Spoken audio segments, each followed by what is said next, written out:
今時今日講生物絕種咧，睇嚟係好遙遠嘅事。但有冇諗過，我哋經常食嘅一種香蕉，可能會隨時喺地球消失嘅呢？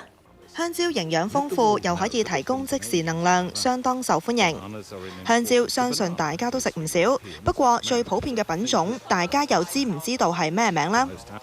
喺全球市場，佔99%嘅都屬於香牙蕉品種。不過，滋養種植香牙蕉嘅大地，正係面臨一種足以令佢絕種嘅植物病，叫做黃葉病。黃葉病嚟自泥土中嘅一種真菌，經香蕉樹根部感染。香蕉樹受到感染，先侵蝕，最終枯萎。即使重新種植過，新樹亦都會受到感染，變相令到成塊蕉田報廢。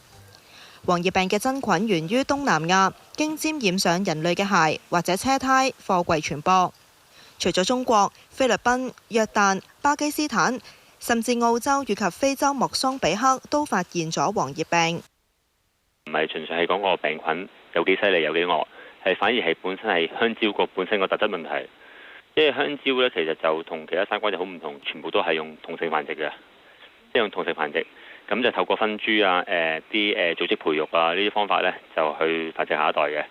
咁但係就用同性繁殖嘅話，最大嘅問題就係其實佢唔會有一個基因改變啊。通常有啲問題一出現咗嗰陣時呢，其實佢唔可以做到個 DNA 嘅適應啊，咁就比較會係容易出現個集體死亡嘅。喺上世紀60年代前，市場上最普遍嘅大麥黑香蕉就係因為黃葉病絕種，其後先至由香牙蕉取代佢嘅地位。葉子林認為，針對目前黃葉病嘅疫情，首要係保護野生香蕉，日後就可以視乎需要培植新品種。